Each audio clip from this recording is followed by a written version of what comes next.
We have a guest in the studio now. We're going to talk about cybercrime. Before we welcome and introduce the guest, CT has the proverb. Right. We're back to DRC.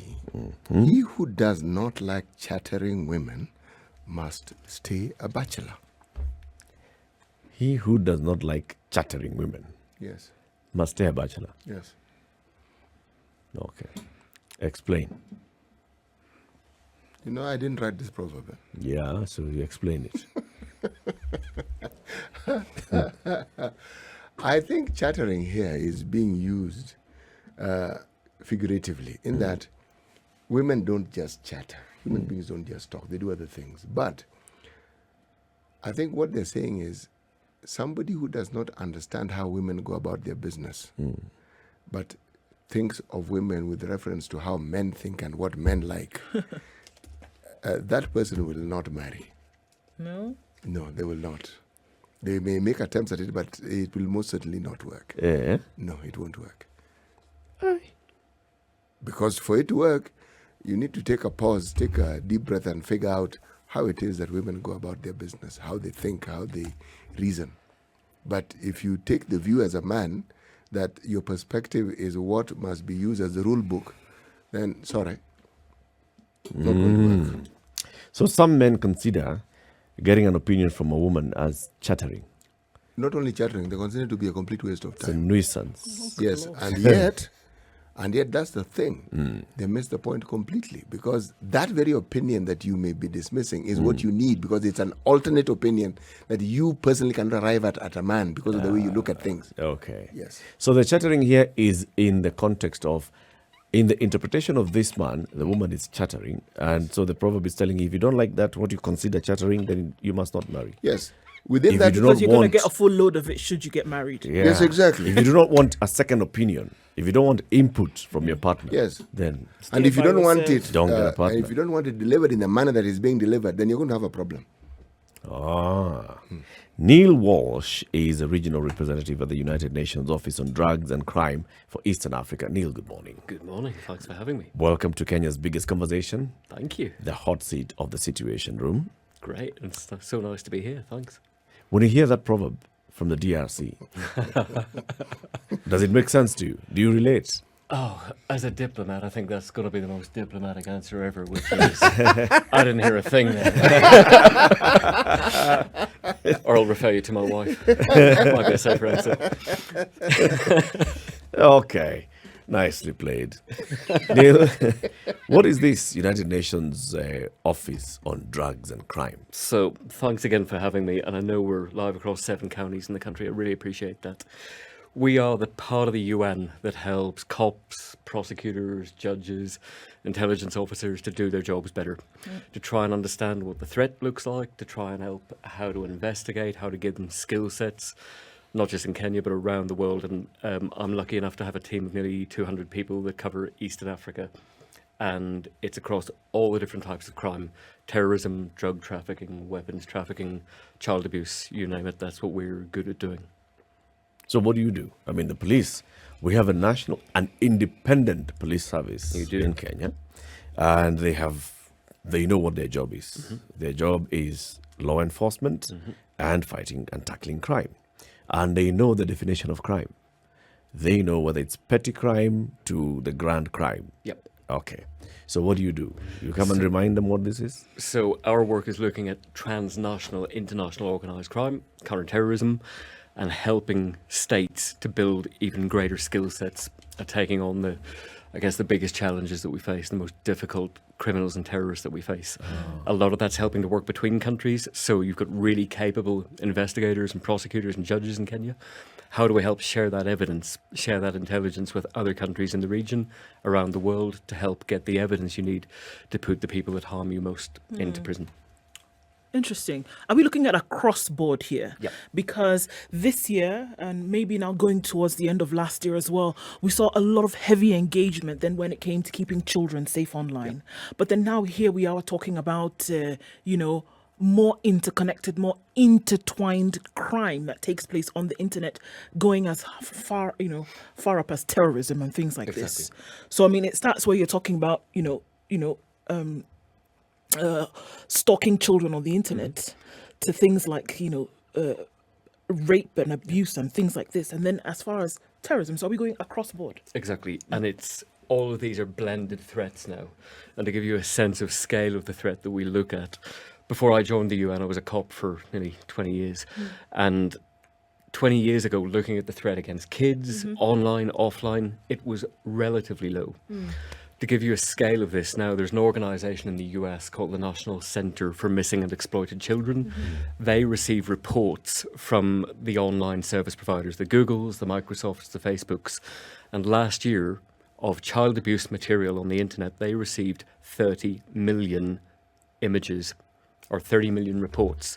And each one of those reports can have hundreds or thousands of images. Different reports? Different reports.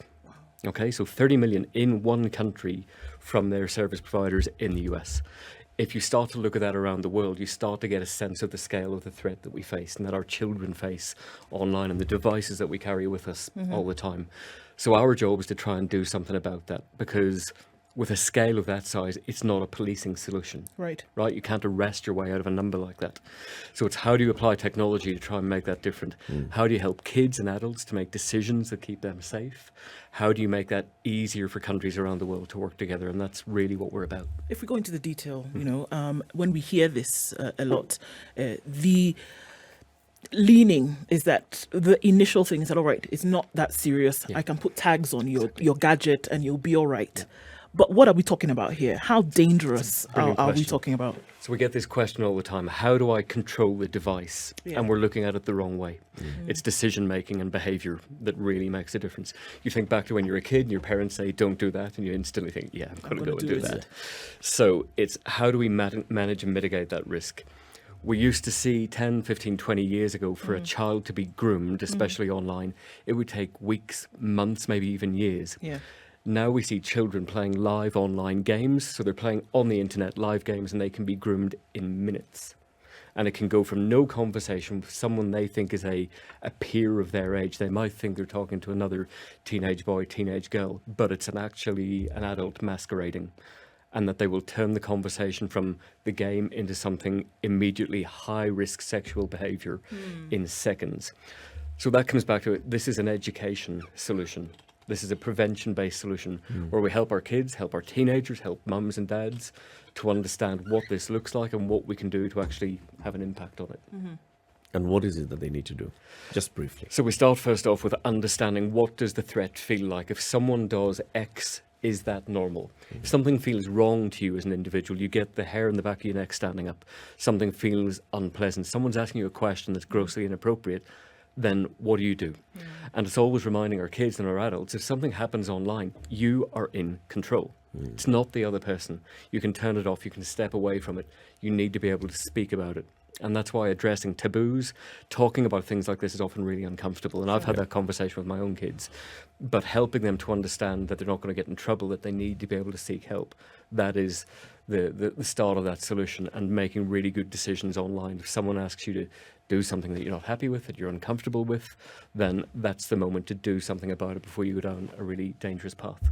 Given the numbers that you speak of, and I'm sure there are more numbers that one can speak of with regards to what you do,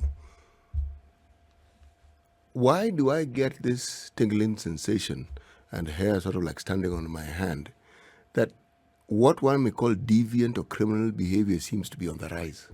It's a really good question. I think there's a combination. Whether it's on the rise or not, I think there's still a lot of questions on that. But the ability to do it has become much easier, right? If you think back to when we were kids, we didn't have devices that like this. I went to uni when we didn't have the internet. So I've reached that age now, sadly, where now looking back at the power that we have in our pockets. Yes. And when my kids have got their phones or laptops out and doing schoolwork, it really still makes me nervous of what are they exposed to? Are they getting the education from me, from school, on what does this look like and how do we manage that? So is the criminality on the rise? Possibly, but the ability to do it has become much, much easier. You see, why I asked the question, the conversation around preventing it, curtailing it, supervising, ensuring, yes, if the opportunity presents itself, it doesn't necessarily necessitate that people must take advantage of this. But the reason, if I look at the preventative discussions around such matters, it tells me that people are partaking of those opportunities, Yes. and in greater numbers. And that's it, because the opportunity, if we look back, the scale of this threat changed massively last year because of COVID and lockdowns. So we saw everybody around the world doing much more stuff online than they were before. So the victim pool becomes massively increased. Yeah. And if you're a man or a woman of badness, and there's often a perception that sex offenders are men only, it's not, it's women as well. Significantly less, it's probably in the point something %, but it still happens. So when you have an increased victim pool, and your kids haven't been educated or told what this looks like, and often because our teachers and our caregivers haven't been given that information, then it's harder to try and help them to manage their way through that. And I think it's incumbent on us now as a society to try and help manage and prevent and predict these risks rather than trying to deal with it after it's already happened. Sure. As somebody who's been in law enforcement yourself, when you talk about cybercrime, how difficult is it to catch the perpetrator? It's a great question, because we start off with what is cybercrime. There's no internationally agreed definition of it at the moment. There's actually a discussion in New York this week as part of an ongoing UN process with all the countries of the world to try and define what this is and work a way forward with it. But if we put that to one side, we start to look at what does it feel like to us. We've all received the scam emails. You've won the lottery that you never played. Yes, You've got a cousin who died in somewhere else and they've left you this amount of money. All you've got to do is pay us $5,000 and it'll all be fine. So part of that is looking at what do we define, what do we expect policing to do, what can we do ourselves to mitigate and manage that risk. So there's lots of different areas that we can look at. We can talk about cyber-dependent crime, which is the type of crime where you need a computer to do it, or some sort of online device, or cyber-enabled crime, the online sort of frauds that you can complete offline as well. If I wanted to steal your money 20 years ago, I need your bank card and maybe try and clone that, whereas now I send you an email pretending to be your bank, something like that. Yep. So getting the scale of that, it is principally, again, financially driven. Most organised crime and terrorism is profit driven. So one of the solutions for us in that is going after the illicit finances and going after the profit behind it, because that really gets in the face of the bad guys that are doing it. Sure. So, I mean, you talked about, and I think here we get into a bit of a quagmire, because you talk about, all right, something that we never saw before. The world goes into lockdown for 2.5 years. Many countries only just coming out of it today. So that meant you had to go digital if you were going to be sustainable. Correct. With your business, right? But at the same time, we're saying, in as much as you were advancing as a business, advancing as countries, the threat, The risk increases. the risk also increases. Yep. So then how are businesses then advised, in as much as you want to advance, you must also realize that this danger. Got it. Exactly. So you can't keep everything safe. And we've got to start from that premise that if someone tells you that there is a sort of golden solution to cybersecurity and you buy this one thing and put it in your devices and you're fine, they're not telling you the truth. So it's the advice that we give to government, give to business, give to individuals like us is, what are the things that are most important to you? What is business critical to you, to this radio station functioning right now? If you lost control of your production software or all this kit that we're sitting in front of goes down, you're off air. So this is the bit that you protect fundamentally around that. And it's the same for every business, knowing what is critical to what you do and how do you put protective measures, almost like an onion, around that. Lots of stuff we can mitigate by doing basic measures, which is sometimes thinking it through. You get the weird email with an attachment on it saying, here's the bill, and you weren't expecting the bill, or something. We all know what those things look like. And human nature wants to click on stuff. And it's that, just don't click on the damn thing. Take a breath and wait and think, were you expecting to get that? Yes. Because those are the things that we can reduce the risk by some 90-something% of just not clicking on something and deleting. You weren't going to win that lottery. You know, your aunt that you'd never heard of has not died and they're not getting offered a load of money. Don't click on the thing. So that helps us to bring all of that risk down and then focus on the key things that really matter to us, and that we don't take this kit offline, or a hospital falls over, or ransomware takes control of all of our devices and costs us a hell of a lot of money. So you've said there is cyber-dependent crime and the other cyber crimes. Yep. A lot of the things that we hear of is a system has been hacked, Yep. and somebody has taken control of either your computer and they're demanding a ransom for it, or somebody has just basically taken up. We see it all the time. You've gone into one of the government websites and you find different content has been posted there. The world famous anonymous group, they have taken over this particular, function or website. So those are what? Those are hackers. Yeah, And principally they're hackers. And what is their main motivation? So there's a number of motivations. If you look at hacking of, for example, a government website, often it will be political in nature. There will be a political desire behind that. To identify who the actor behind that is really quite tricky. But it can be for profit as well. There are lots of people and lots of cyber criminals who will offer a service. We use the term cybercrime as a service. So if you or I wanted to become a man of badness today, we don't have the technical skill set to do it. We can go onto the darknet, an encrypted part of the internet, and hire someone, drop of a hat, pay them using cryptocurrency, which we can exchange from M-Pesa into a cryptocurrency, pay them. You don't even know who they are, and they will do it for you. So you might do it just because you want to irritate someone. We've seen this. We've seen, for example, I remember some years back, the average age of an international drug trafficker was late 30s, early 40s at a high level. Average age of a high-level, capable cyber criminal was 18. Because we look at the technical skill set, the ability to develop and manage software and hardware and do your business. So looking at the motivation, I think, is a really important question, because that allows us then to try and predict the risk and take action against them when it happens. Then there's the other side, where somebody actually gets onto, and we've seen this a number of times recently, somebody gets access onto your online banking credentials and wipes your account clean. Yeah. And you go complaining to the bank, and the bank says, we don't know your password. So how is that played out? So this comes back. We used to have the advice some years ago that you change your password for stuff. You remember you always got the email change. You had to change it every 8 weeks or 12 weeks. Yeah, and you get That to a is point now- where you can't remember the password Exactly. to use. Or you write it down, or you make it like password 1 2 3 4 exclamation mark. So the advice now is actually, we've turned that on its head, is don't change a password unless there is any reason to think that it's been compromised, because then we do things that are more complex. And all of our phones and our laptops have the ability to generate really complex passwords. You then use your thumbprint or your face to unlock it, so you don't have to remember the complexity of it. So that makes it much harder. But if your device is compromised, that's when the onus is on all of us to try and contact our banks or whomever it is and say, I think this has happened.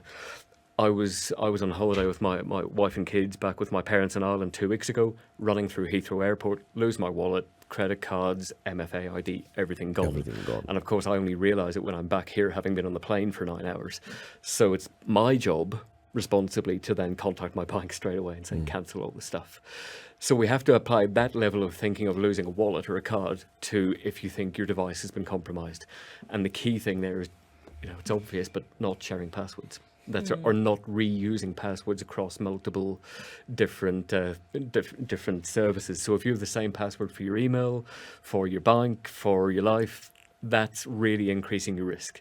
And if it's an easy one to guess, if it's something like your birthday or your partner, your kid's name, Or then password 1 2 3 Exactly. exclamation mark. there is actually there is a list. If you Google it, you can find lists of compromised passwords, and it's amazing that people still use these. So there's an element of that where the onus is on us to try and mitigate and manage that risk, but also there's the responsibility on the service providers as well to have as high-end cybersecurity as they can. Yeah. Neil, someone could actually come to you and argue that I have not shared my password with anybody. I have not shared my laptop with anybody. I have only accessed my online banking platform through this laptop. Everywhere I've been to. But still, it was compromised. How did it happen? So the most common places for things like this to be compromised is on public Wi-Fi. And if you could be going through an airport, in a hotel, things like that. And again, if you wanted to be the cyber criminal trying to gather information like that, you set up a Wi-Fi hotspot and you call it public Wi-Fi or airport or whatever. It's the most basic espionage trick as well for governments to turn up at a location of interest and say, here's your Wi-Fi, free log on, and everybody jumps on it straight away. You then get all of that data coming through that device. And if we look at the highest end capabilities, if you pay for some of the most high-end attack capabilities, they're really very, very good. So if I wanted to target you, then I pay someone to do that. The likelihood of you defending against that attack is very, very low because it's so highly capable. So it's back to we can reduce most of these threats just by being a bit more sensible. Something I put on all my devices is a virtual private network, a VPN, which means the moment I turn my phone or my laptop on, it encrypts all the stuff on that connecting to a Wi-Fi. So even if that Wi-Fi is compromised, no one can read what's going through it from my device. It's just jumble of stuff that they can't decrypt. There's free versions out there, but I'd suggest that if it's free, you're probably the product. So it's worth paying for it, even if it's a small amount of money. It secures your device. And being really cognizant of what you're doing. If you're in a hotel or in an airport, don't do your banking on Wi-Fi. Really reduce that down. It is much safer to do it on the data network rather than on the Wi-Fi, because you don't actually know the network that you're logging onto. You don't know what records they're keeping, how much of that is stored, how much of that is kept. So it's thinking our way through. If you're walking down the street today and someone says, "Oh, do you mind popping your clothes off and letting me take a picture?" You think, no, probably not. Probably not today. But online, you might get that and think, I'll take the risk. Or if you're walking down the street and someone says, "Give me your credit card and your PIN number," you say, "No, thanks very much." But if you log on a public Wi-Fi that's unencrypted, you're basically doing the same thing. So it's applying our way of thinking through our risks that, and you know, we've seen this when we speak to kids and teenagers, that their perception of risk is so different to ours as adults, where we see online and offline as a separate thing. For them, it's just one big blended experience, and it's having the same risk mitigation measures and critical thinking skills that they're doing online and offline. You know, I'm listening, and what I'm seeing is a mouse on a treadmill. Because on the one hand, solutions are being found for a problem, and guaranteed that solution with time will be overtaken by new problems, and a new solution will have to be found. But that's life, right? That's... You've gotten it. That's why I'm asking, must it be life? Because, in all honesty, it takes me back to the question I actually asked. Is it that we're saying that what this technological advancement has done, it has brought out the worst in us? I don't know, I might challenge you on that. I'd like you to. I think there is always bad elements in things. You can always use something. If we look at nuclear disarmament, they have a term of dual use. Things that can be used for badness and making weapons, and things that are used for good. But anything can be dual use technology, right? If you take that bottle and smack me over the head with it, then it's been used for something that it wasn't intended. So we always have to predict risk. We look at when we had cars that didn't have seatbelts and didn't have airbags, then we managed that risk. We knew there was high risk around that. So I think what we have to do is apply better thinking to how we understand this, and that's why having conversations like these is so important, and it's so nice that you're able to do this, because when we don't have these conversations, people think, "Oh, this is a tiny thing, it's not going to happen to me." And then the moment you're down that sort of rabbit hole, it's really difficult to get out of. And technology has made it easier, I think, in some ways to commit crime, without doubt. But the advantages that we get from it vastly outweigh the risk. If we turn the clock back and say, well, it's this sort of Luddite thing of destroying tractors and saying, well, we want to go back to doing things by hand. How our economies grow, how we scale the economy, how we, Kenya is the shining light economically in the continent. So if you didn't have the technological skill sets and investment that you have here, I think it would be much, much worse off. But it's always having that conversation of bringing the security element into the growth. Trying to do them separately doesn't work. Sure. And you know what I'm trying to say actually is that I'm going to say it's a business. It is, without doubt. A big business, because one doesn't function without the other. Without doubt. You have a situation where the term I keep coming across is, Eric, we're going on a break, are we? Yeah. Okay, let's go on the break. What's the term? What's the term? Malware. This is the Situation Room, the only way to start your day. So, CT, that term again? Malware. What? Malware. I've often wondered what it's short for. Is it malicious ware? It is. Malware. Malware. So, what is it? So malware, malicious software, things that compromise your phone, your laptop, your tablet. And that's when what we were talking about just before the break on when you lose control of something and you think, I've been great, I haven't given my password to anybody. It's principally malware that steals those credentials and allows someone to pretend to be you. And it can happen very easily by you go onto a compromised website. Often porn sites are loaded with stuff like this because they know. Because it's the embarrassment factor of you're not going to go to the cops or go to someone and say, I was, participating. Sure, if that's the wasn't the word I was going to go for. But I can go with it. I was participating in a certain cultural activity. And therein is where I suspect. Write that Yes. down. So sites like that often compromised with malware, and if you, let's say you search for something online, be really judicious in the link that you go to click. Or if you get that email that says, hi, it's your bank, your user details have been compromised, please click here. Now, that often can be real, but it can often be malicious as well. So it's looking at the address that an email comes from, even if it says it's come from kcb.ke, click on the email address at the top of your email. That will display the real email below it. And then you'll see, actually, it came from neil.walsh at. And then you can start to judge on whether that's safe or not. But often that's where malware hits your device. And once it's there, it's often quite challenging to get rid of it. And that then means that if your device is compromised, you don't know about it. Basically, whoever deployed that now owns your phone or your laptop. They can see everything on it. They can do everything with it. And to the most intrusive of stuff called spyware, that can have total control of the device, where the cameras are always on, the microphone is always on, the geolocation is on, the Bluetooth is on, and it doesn't matter what encrypted apps you use, like WhatsApp or Signal or anything else. If the device itself is compromised, the individual who has done that to you can see everything on your device. Nice, huh? What? Yep. And they can do that without you knowing that they actually have access to your device. Exactly. So the most extreme, and there is some really horrendous software out there right now. It started off being sold to some governments as an espionage tool, but then the problem with all of these things is they get proliferated around the world, and others will then develop similar types of that. And people just start buying it and using it themselves. Often in a term called stalkerware, which is principally men targeting women, trying to understand where is their partner, trying to understand what the phone is being used for, and really having control in a very, very unhealthy and dangerous relationship. But that's the problem with these things now, if it's on the device. And I think the natural question that comes out of that is, well, how do I know if that stuff is there? Yep. It is hard to do it directly, but there are things that are a good telltale sign of your device being compromised. If your battery is dropping off like that and you're not doing anything on it, then there is something happening on the device.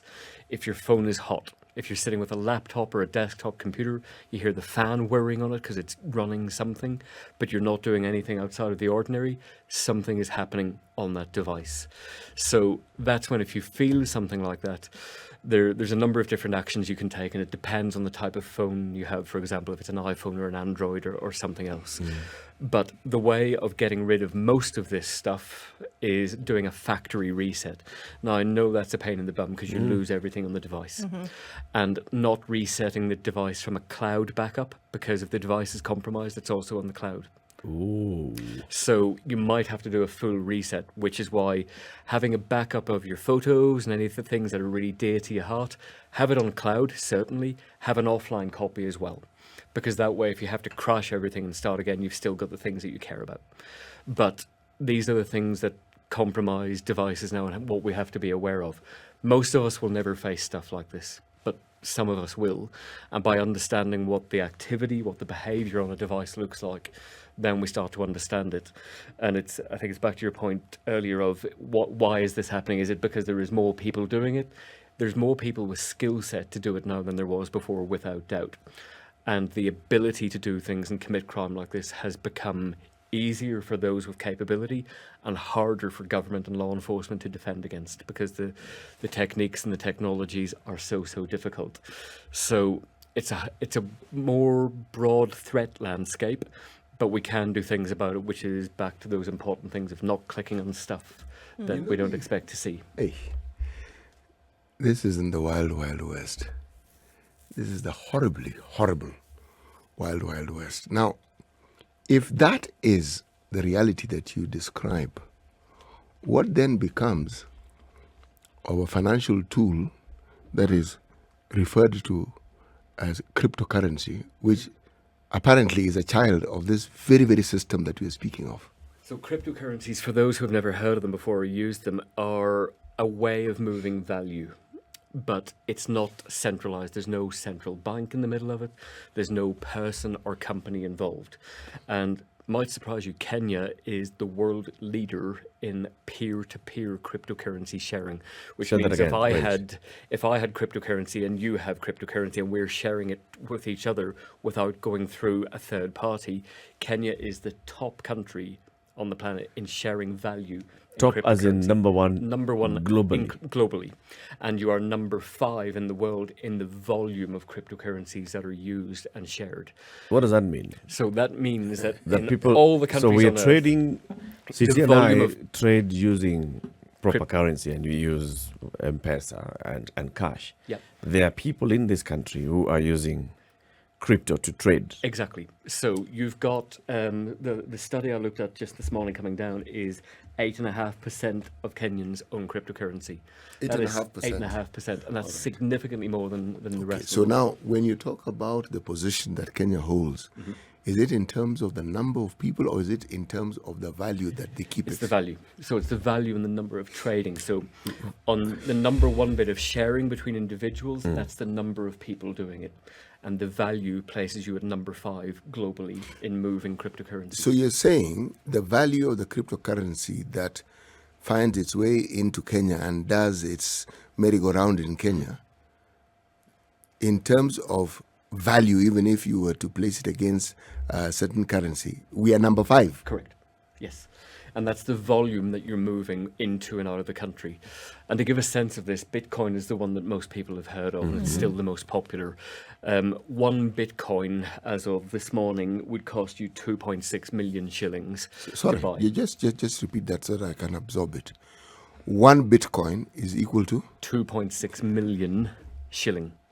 And this time last year, it was worth nearly 9 million shilling. 1 Bitcoin. 1 Bitcoin. So you recommend that if someone is to pay me, they should pay me in Bitcoin? I do not. I do not. It's rare to get someone from the UN taking a position on something. Neil.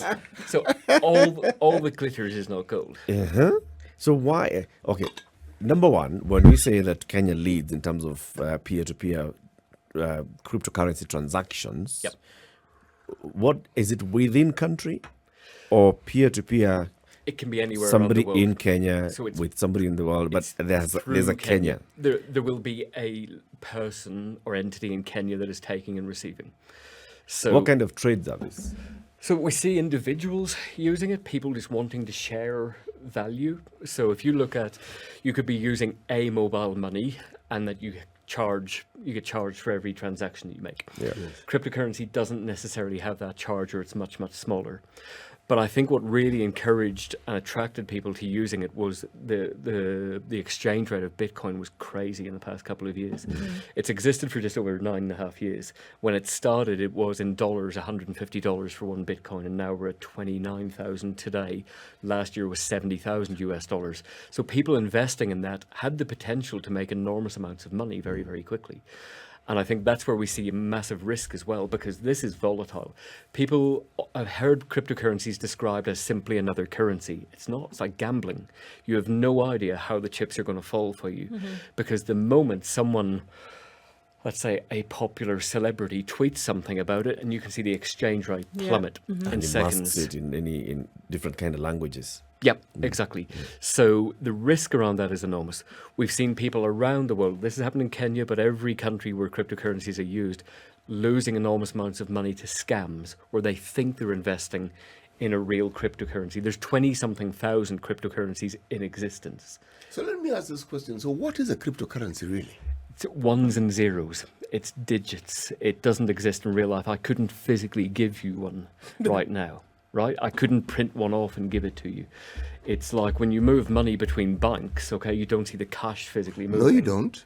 Yes, no, you don't. But you could go and get that. If you want to go to Go your to the account and bank. clear it, you'll walk out. That is the difference. Exactly. So the way cryptocurrencies become real hard fiat cash is you exchange it from Bitcoin into shilling, can convert it Bitcoin to into hard currency. M-Pesa, Bitcoin into whichever, and then cash it out. But is that not a system that is very similar to what is used in everyday banking? Because essentially what you're trading with is actually trust.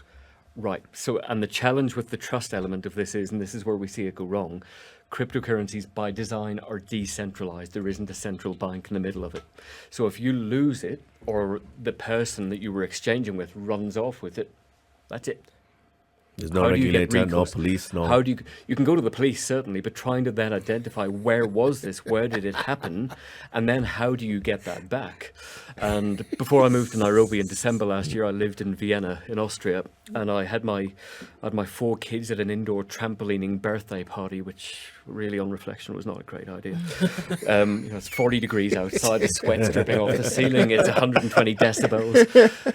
But in this place, in the back end of an industrial estate, where you book online using an encrypted email and all the payments in cash, sitting in reception of a kids' trampoline centre is an ATM, a cash machine for cryptocurrencies. Now, I'm not saying they're money launderers, but I'd say if they were money launderers, that'd probably be how I'd do it. Because it's paid in cash, there's no internet link into them, it's all paid in cash with an encrypted email. Why in a kids' trampoline centre do you have a Bitcoin ATM where you can put cash in, turn it into Bitcoin, or withdraw? Because kids have parents. Yeah. But then also, you cannot run away. I raise a quizzical eyebrow. You also cannot run away from the image of innocence that it displays as well. And my face is not an image of innocence. Reach that point. When you're getting into a place like that, a kid's trampoline park, you're not necessarily thinking that there's anything to do with economic Precisely. espionage So, taking place. if you're a man or a woman of badness, that's how you do it. Yes. Because it's hiding in plain sight. Exactly. And simply, it could be the most basic thing of evading tax. Right? So cryptocurrencies aren't taxed because there's no central authority to do that. Essentially, what do you tax? Really? Exactly. That's it. That's the question. How do you tax something that you can't identify where it is, the legal jurisdiction, and how it goes forward? And that's some of the work that we're doing around the world, is to help the financial regulators put policies in place, because it's like lots of these things. You can say, no, we're going to make it illegal, or we're not going to deal with this. It doesn't solve the problem. Right. Because it's still there.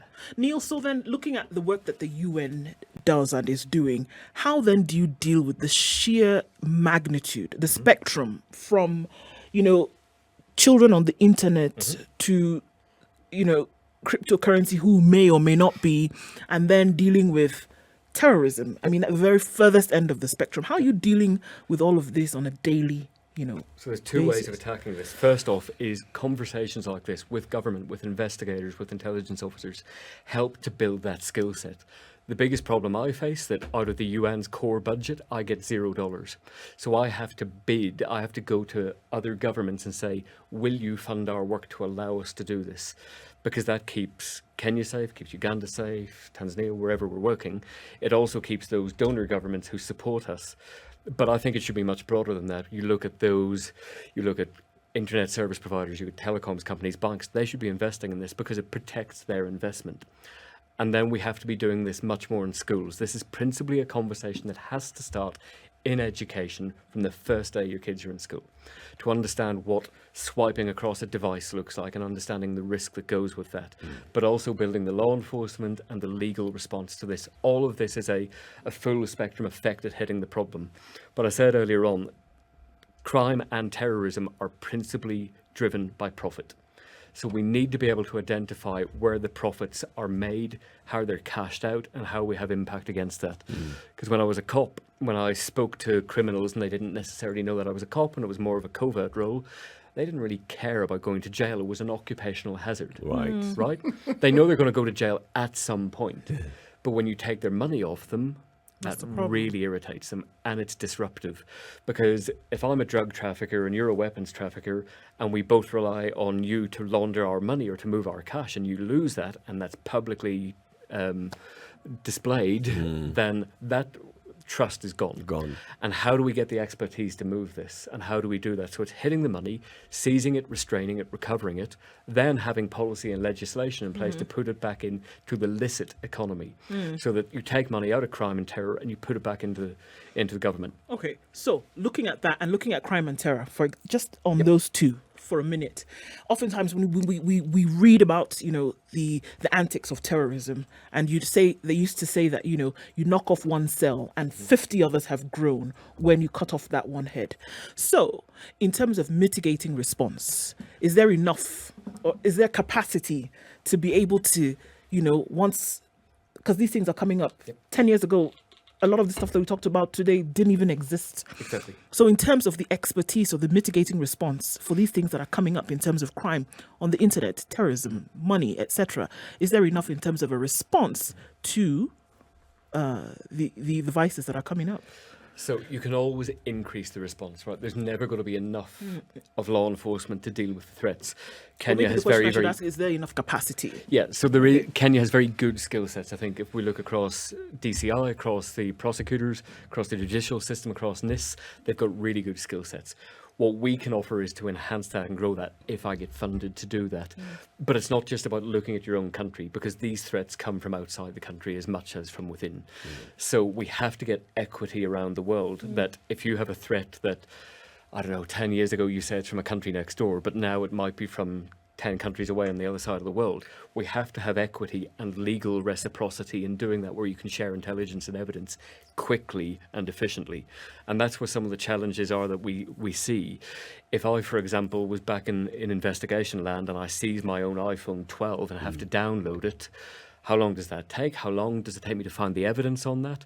Can I share that evidence with the country where I think the criminal or the terrorist is? Right. Do they have law to allow us to do that? And that's what our job within not just UNODC, but the UN family in Kenya, is to help to grow that and to make that a reality. Because economic security is national security, which is why all of this stuff is so important to blend in together. And sometimes putting this into reality, back when I lived in Vienna, I was going through cancer treatment and I was going for a CT scan one day, and the CT scanner was offline because of a ransomware attack. Wow. Where the hospital had been targeted, and you've got this blue screen of death saying, if you don't pay X amount of cryptocurrency in 24 hours, you will never get access back to your stuff.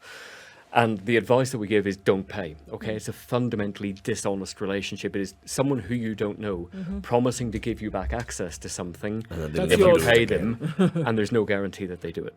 What have you seen or witnessed or experienced as being a problem that, say, third world countries have with putting in place laws and policies that would tackle these very issues that we are discussing, and more so the proliferation probably of the use of something like cryptocurrency?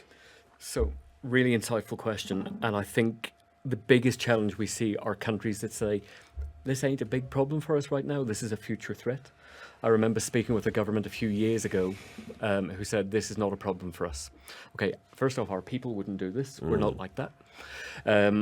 This has never happened to us. And the problem with that is that it's a lack of understanding of the threat picture. And I think sometimes accepting that these threats are there, that's a really big challenge to take on. Because once you accept that it's there and you've got to do something about it, then what do you do? Because you look at some of the major cyber attacks around the world on some of the biggest countries with the biggest investment in this, and you think, well, they couldn't stop it. What can we do here? And it's back to understanding your threat. What are the biggest things that you have to keep secure? Fundamentally securing around that and making sure you have the ability to do something about that. And that's our job. You know, I ask this question is because in many third world countries, the biggest criminals are the leaders, the people who make policy, the people who determine the laws we have in the country, the people who've been mandated, that elected leaders. Now, if they themselves, and they are fairly knowledgeable individuals, if they are the ones who you have to go to operationalize these things, and they can see how that would interfere with certain core businesses that they have, will they really encourage the promotion of this? It's a really good question, and we see this in lots of countries around the world. And I think the way to ask that question is, and I've dealt with state-based cyber attacks in the past where one country wants to blame the other of doing it. And even that is not an easy thing to do, because guaranteeing that country A is accusing country B, maybe it was country C pretending to be country B. And that's a whole bigger discussion on risk and mitigation to that. But in question where you think there's corruption and corrupt practice, then the question is, you go back to government and you say, here are the problems that we see. What are your solutions? Yeah. Okay, rather than, I don't think accusing is necessarily the way of solving it, because it often just closes doors down. But certainly an approach that I took with a country not in this continent in the past was saying, these are the challenges we see.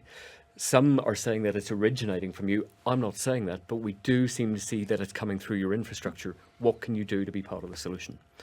And the irony is, everybody faces the same risk. Everybody faces the same economic, financial, security risks in different scales, but they're principally the same. So we all want to stop this stuff. But then we have bits of government in every country trying to develop their own capability to do the same thing. And I had a conversation with a police chief and a head of state a couple of years ago, who were explaining this really what we'd call an offensive cyber capability that they've developed to attack cyber criminals, to hack into them. And I said, wow, that's great. Nice. What happens when a corrupt cop steals it? Or what happens when you lose control of it and it's used to attack your next door neighbour who's quite big and angry in country terms? Yeah. And you could sort of see the colour draining on their face and say, have you created your own state-based attack as a method that you thought was going to counter criminality? So all of these things we have to think our way through, and it's often tempting for technologists designing this stuff to do the most intrusive stuff or the most highly skilled capabilities. We've got to think through the risks on this, because none of us want this being used against us. So try not to design it in the first place, or at least put mitigation and risk management stuff around it. And that starts with conversations like this, which is why the job that you guys do is so important. So what do you do on a daily basis? Somebody's actually sent to ask questions. So I do on a daily basis. what is Neil's 8 to 5 like? Do you meet? I wish it was 8 to 5. My day starts around 5:30, 5:45. And it'll be when the kids are back at school, it's getting the kids up, getting them fed, getting ready to go out the door. And then normally in the office around 7:30. And because we cover so many different bits of the piece, we're doing, for example, we have the EU have their biggest investment in sub-Saharan Africa in Kenya through work that we're doing to help develop the criminal justice system and alternatives to going to jail, because that's a really important piece of work that we're doing with the Chief Justice here. So it might be meeting with the Chief Justice or with a minister or with a head of state. I am head of mission for 13 countries, so a lot of my time is not here. So it could be being in Somalia, dealing with my staff up there who are working under incredible high-risk threat every day, where Al-Shabaab and others are trying to take them out on a day-to-day basis, and working with our Somali counterparts. It could be in New York, dealing with the Security Council or the General Assembly. It changes on a day-to-day basis. But the best part is when I get to do stuff like this, because we can actually then talk about what we do and try to bring the investment into us to show that, actually, what does the UN do for you? Well, it's stuff like this. We actually help to keep people safe in real life. The work that we do saves lives every day, because it keeps kids from being harmed online. It helps to get victims detected and safeguarded, helps to create the ability to bring people that do this to harm. And when we look at those that harm the most vulnerable in our society, they're the highest risk people as well. So when we help countries to do something about that and take them out, well, that's a pretty damn good day.